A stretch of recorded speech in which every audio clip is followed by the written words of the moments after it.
This shirt is too large. I'm giving you some David Byrne action right now.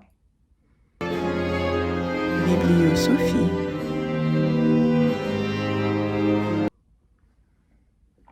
Good morning, hello, welcome to my channel, welcome to this video. I'm Sophie. This is going to be another vlog. I like making vlogs, increasingly so perhaps. I like documenting the little details of my life every so often, collaging them.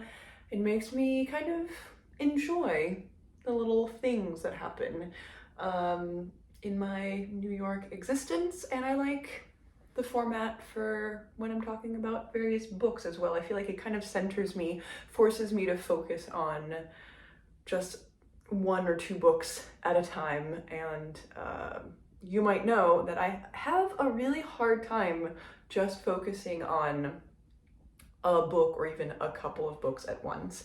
I feel like perhaps this year it's even worse somehow, in that it's maybe not actually worse in terms of my focus capacity, but I'm not reading as quickly. So then I just have a bunch of books that I have vaguely started or have plans to start, but I'm not actually like finishing them. I'm not zipping through them. So it's a little funny. I'm having a weirder relationship to reading this year. And it's largely fine, but yeah, I'm kind of doing a little bit of soul searching about how it is I read for pleasure, especially because I still have a fair amount of academic reading to do and things like this outside of just my pleasure reading. So yeah. So what's on the docket for this week or extended week? I don't know how long this is gonna go. The two planned reads are Catalin Street by Magda Szabó. I mentioned this in the most recent video that I posted, that I need to, well, want to get to it this year in my unnecessarily self-imposed list of books that I have to read this year. This is one of them. I read Abigail and the Door by Magda Szabó previously and really loved them, so I suspect I'm going to like this as well. This follows, I believe, 3 families in Budapest, and over the course of several decades, starting in the 30s and ending, I think, in the 60s. So it's going to be over the course, yes, late 1934 to 1968 is at least listed in the kind of contents.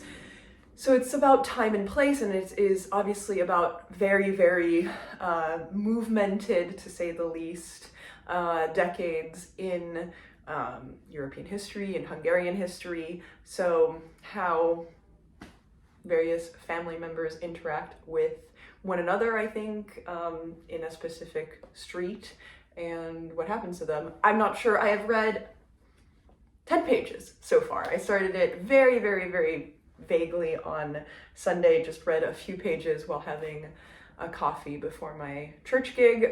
So I don't know much about it yet at all, but I know that people really like it. I know that I really like Szabó, so I suspect I will really like it.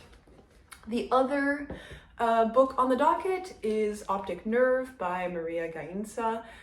This is the Katie James Book Club pick for the month. I've also started it, actually. I've read about a third of it. It's very, very short and goes by quickly. This is a series of basically essays, I would say. I think it is termed a novel, but it works as a sort of series of loosely connected auto-fictional essays surrounding personal experience and memory and experiencing art. So the narrator is kind of recounting personal history and her interaction with various pieces of art. I have read a little bit of this via audiobook. I actually have it out of the library 3 ways currently. I have it out as an audiobook. I had it up until this morning just as an ebook, and then I also asked for a physical copy, which came in this morning. So I don't think I'm going to read it all 3 ways. I am not enjoying the audiobook so much. Nothing wrong with it as a piece of work, but I'm not able to focus on it as much.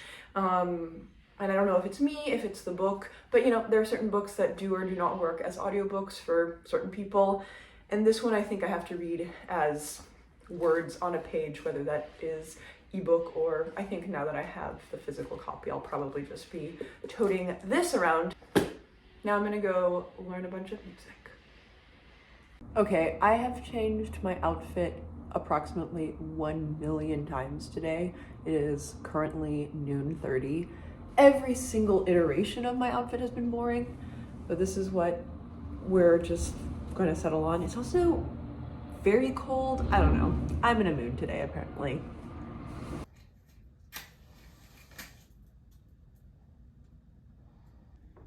Good morning. I ended up having a much worse day yesterday than I had planned for. Everything kind of fell apart scheduling wise and plan wise and emotionally also, partially as a result. So that happened. I have a lot of work to catch up on today. I need to write something that I should have sent in a week ago. So maybe I will finally get to that. I also have some kind of logistical work to take care of, admin work. And then I'm in rehearsals later this afternoon and this evening. But those are my various life updates. Reading update. I am pretty close to done with Optic Nerve. I have been enjoying it. It's not shaking me to my core, I have to say, but it is very much the kind of thing that I like to read, a series of ruminations about art and culture and personal narrative. There are some chapters, stories that work better for me. It sort of depends on what artist she's featuring and the personal story that she's connecting it to, but I really like the interweaving of those two threads just constantly. I think my favorite chapter remains something about the enchantment of ruins, which is pretty early. I think it's the 3rd one. That one I quite liked, the enchantment of ruins. But yeah, it's an easy read, a fast read for me, and am liking it, and I'm not necessarily just blown apart by it. I haven't done any more readings since Tuesday, excuse me, of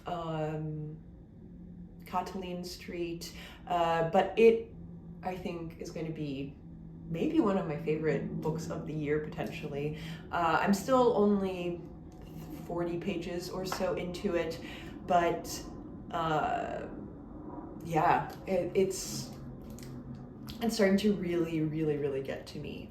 So Magda, you've done it again! I'll talk about it more in depth, maybe in a semi-spoilery sort of way, but yeah, liking it.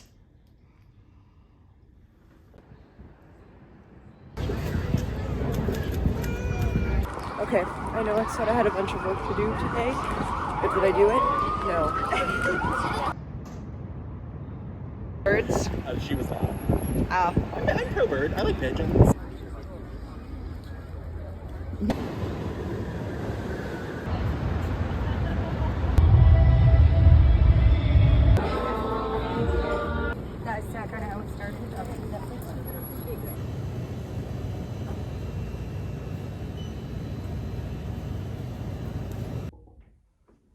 Hello, good morning. It is now Monday. I figured I would give a little bit of an update about the books that I have been reading.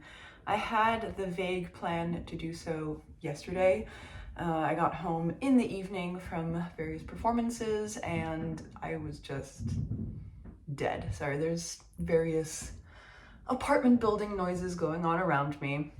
That's what happens.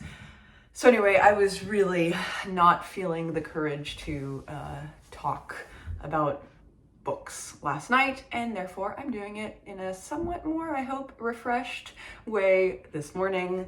First of all, I did finish Optic Nerve and enjoyed it. I don't have anything else really to add. Sorry, there's a lot of glare between my glasses and the plastic covering. I hope that you can see this. Yeah, no, I don't really have anything new to add. If you're the kind of person who likes autofiction, if considerations of art and experience and self and personal narrative and how it interacts and intersects with culture, then this is the kind of book for you. As I mentioned before, it's heavily episodic, so there's not a hugely overarching narrative apart from just the fact that we're following one person going through different experiences in her life. As a result, certain chapters will be more or less interesting to you. I think it also depends on the piece of art that she's talking about. But yeah, overall really worked well for me. It is not going to stay with me the way that some others in this sort of genre that I do really, really love have, but very much one which I enjoyed. Yeah, that's kind of my positive review, it's generalized positive review of Optic Nerve. My more overtly glowing review of Catalin Street. I'm not quite done. I still have, I think, 20 pages. About 20 pages. So I'm very, very nearly done. And as I mentioned before, really loving it. I do think that this is going to be one of my favorite books of the year. I think this might be my favorite Magda Szabó that I've read, and I really enjoyed The Door and Abigail both. This one is really breaking my heart. It is very sad, but in a way that is not just, oh, such horrible things are happening, in a way that is really just affecting. So as I mentioned, I think earlier, this is following three families all living on Catalin Street in Budapest. It starts in the 30s and is going through several very difficult decades. Actually, I say it starts in the 30s, it does not. And the way that the book starts is a little difficult to get into, or at least was for me, because we're starting not even so much in medias res as kind of at the end. The various characters of those three families, the ones that are left in Hungary, are now no longer living on Catalin Street, and it's difficult to kind of see who's connected to whom. If you, like me, are having a difficulty at the beginning for the first 20 or so pages figuring out who's who, what's what, where are they, what are their connections to one another, who is related to whom, and how, just kind of keep reading. It becomes much, much clearer. But this was definitely a book where I would have loved to have a family tree at the beginning. So in short, the three families are the Biro, Ellis, and Held families. They are all living in kind of contiguous houses on Catalin Street, and as such are really close, not just physically, but also become really, really close to one another emotionally. The Biro household is the major and his son Balint, and Mrs. Temesh, who is kind of the housekeeper, because Balint's mother is dead, has been dead for a while. The Ellis family is Mr. and Mrs.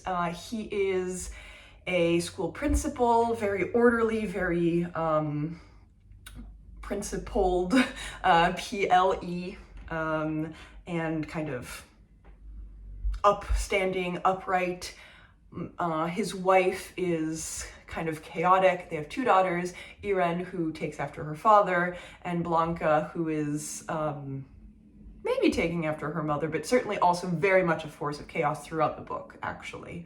And finally, the Helts move in the 30s. In 1934, Mr. and Mrs. Held have a, daughter named Henriette, and they are Jewish.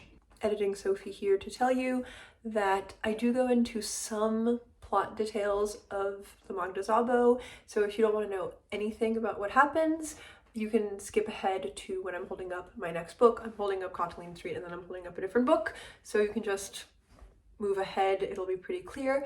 However, I really don't go into that many details, nothing that isn't given away in the blurb at the back of the book, so truly not anything to be spoilered about. But if you desperately want a completely clean slate, I do go into a couple of important details. That's it. And that's going to become a very important factor in the book, as in 1944, they are murdered. So it becomes the defining event for all three of these families. We don't actually ever see the Helds die, but they get arrested and deported. But Henriette is murdered in her garden. And it becomes, for a bunch of different reasons, the thing that really breaks everybody apart individually and from one another. Obviously, for just emotional reasons, it becomes a huge breaking point for them, but also for interpersonal reasons and the ways in which different other characters were or were not involved in her demise, being relatively mysterious. And then the dissolution of all of those relationships and the dissolution of the individual characters' lives and their pasts, presents, and futures. It's really beautiful. It's such a... There are a lot of Szabó hallmarks. What really caught me was the way in which she intersects daily life, and especially kind of the pettinesses of daily life, with gigantic political, cultural moments.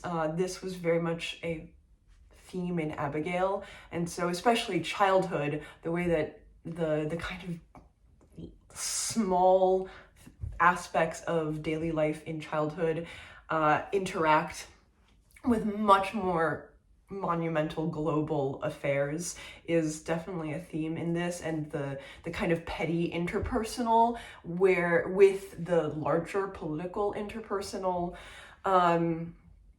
This is a ghost story. This is literally a ghost story, and also metaphorically one who is a ghost. So Henriette is an actual ghost. You will see her float around in memory, but then also who becomes kind of a ghost effectively in their life because of how things panned out. I'm doing a somewhat weird job of talking about this, but I hope I'm being relatively concise and coherent. I really love this. I love the themes. If you're going to read this, which I hope you will, be ready for change in perspective, which is somewhat surprising. I'm not exactly sure why.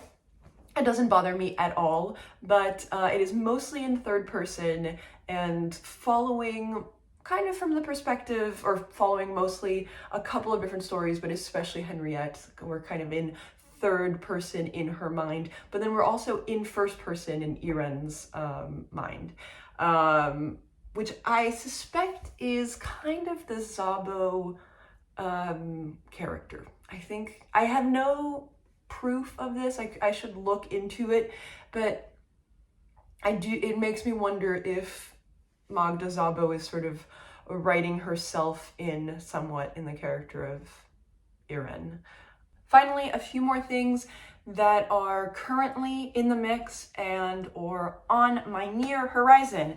First of all, I started a certain book called Adolescence Leaves by a certain author called Nathan Truong, whom you might know better as Nathan's Nook. Nathan gifted me this book when he was here in New York in February. Was that? I don't remember. And I started it yesterday. I'm about 2/3 of the way through. And I'm very happy to say, almost relieved to say actually, that I really am enjoying it. I'm of course biased, but I do think that this is a really lovely work.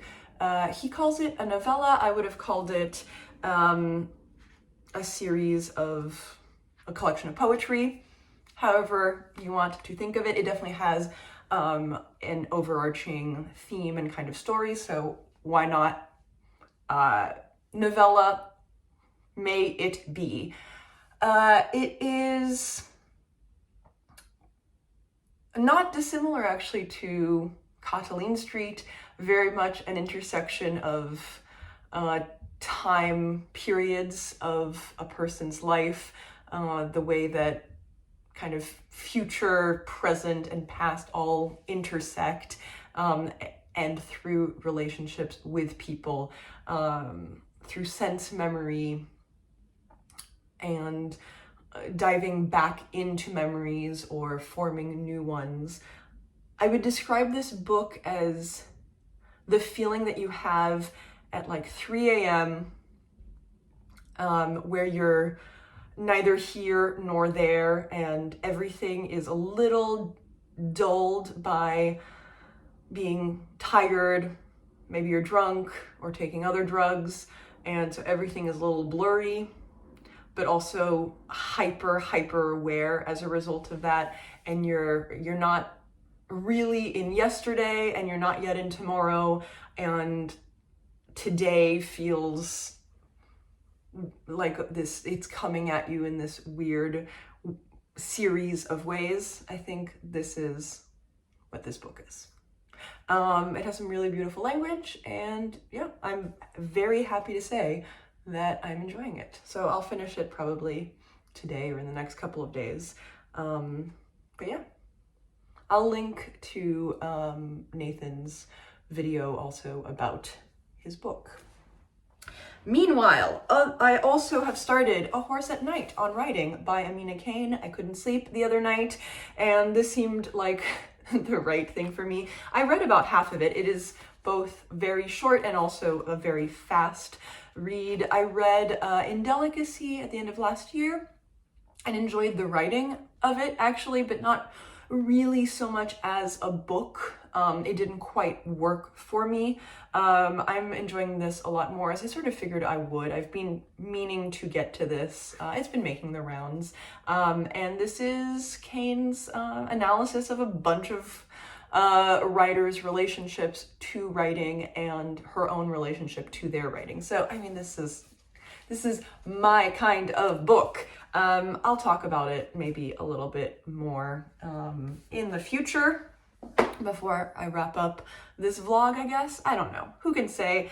I have a couple of, oh, this is heavy, other things on my near future docket, I think. Matthew Sharapa kindly brought me a Prezi the other day. This is Monsters, A Fan's Dilemma by Claire Dederer, and I'm really looking forward to getting into this. Yeah, I don't know if I will probably not talk about this in this vlog, but I think I will probably be reading this quite soon. And because it is out from the library, probably I will ideally get to this quite soon, or else I will have to give it back. I got The Shards out by Bret, Easton, Ellis from the library. I don't know if I'm actually going to read this. I've never read any Bret, Easton, Ellis, but I know that this one is making the rounds and people are actually really liking it. And I think it's set in a prep school, I believe. I think that's the thing that kind of made my brain tingle. I love a you know, dark academia, thriller type thing. So, I don't know, this might be my next fiction. To digest Catalin Street, maybe I'll go to the Shards. We'll see. I will certainly not be talking about this in this vlog, but that's a kind of vague, near future plan. All right, that is enough.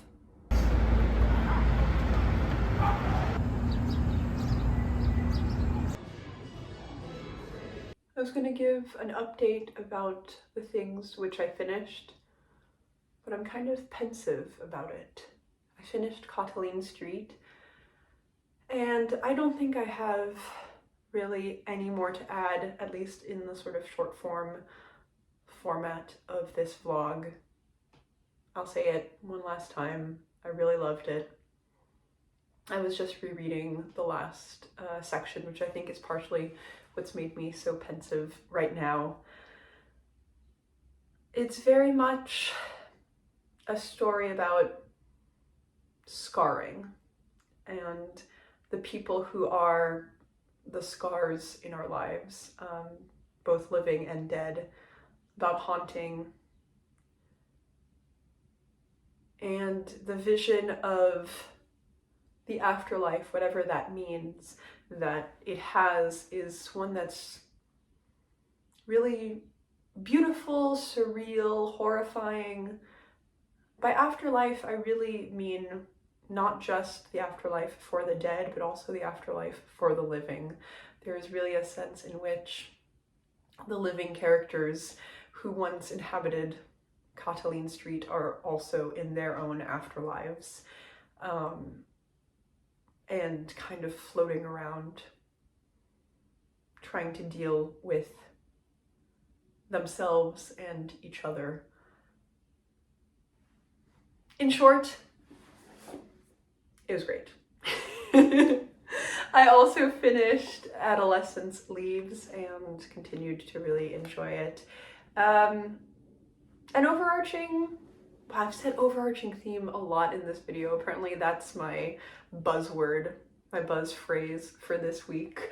I was talking about this the other day, in fact, with the Honorable Matthew Sharapa.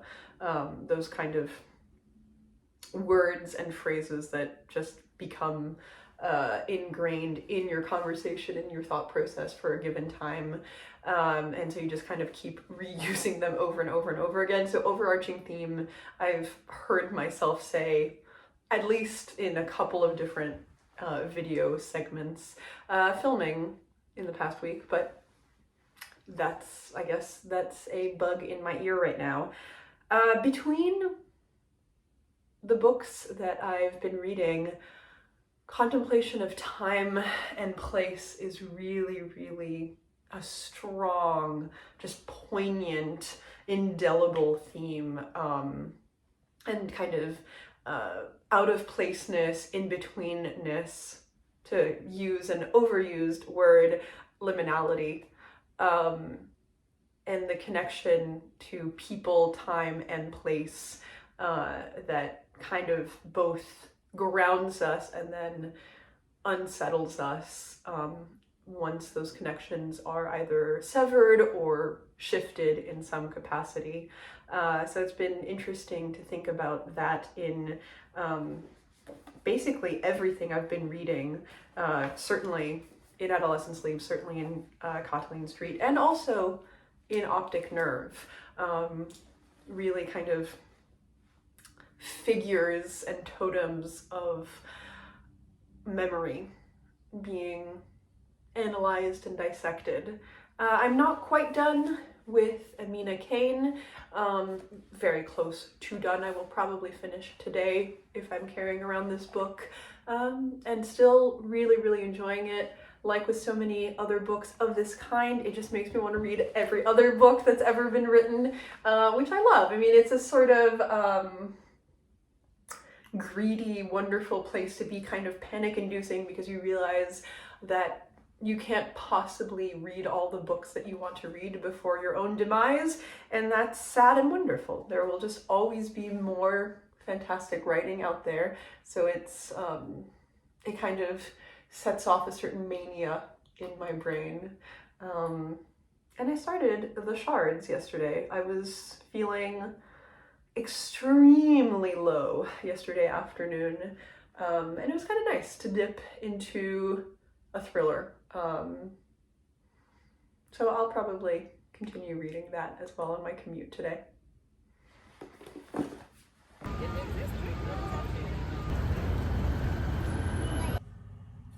Hello, hello! I'm back home after a long day. Gonna have some wine. Very excited about having some wine, having some food. Looking very stern. I don't know, like a preacher, or maybe like I joined the Rhythm Nation. I'm just wearing black jeans. Yeah, you can't tell that they're jeans. And these shoes are only helping to fill out the look, I think.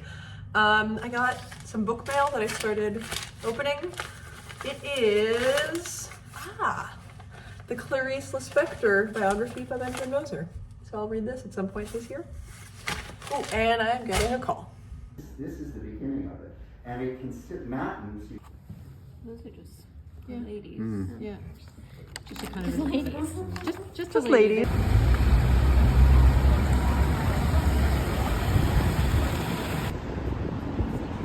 Hello.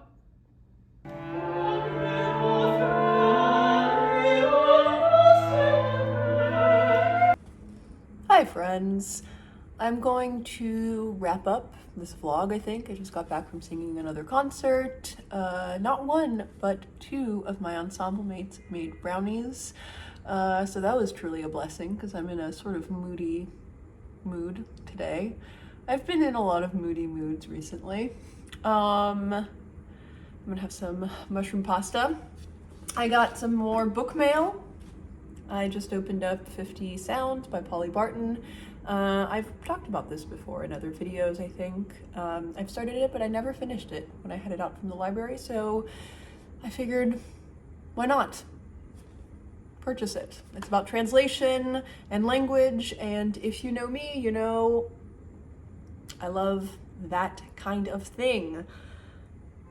It's been a very good couple of weeks, or week and a half, I guess, of reading, which I'm happy to report. It has not been a super great couple of weeks just in general for me, but it's kind of neither here nor there. Certainly not here. It has not much bearing on this YouTube channel. But the books I read were great. Talking about it was great. Them was great. Yeah, so thank you for listening to me talk about some bangers. I hope that you read some of them, and see you in the next video. Ciao.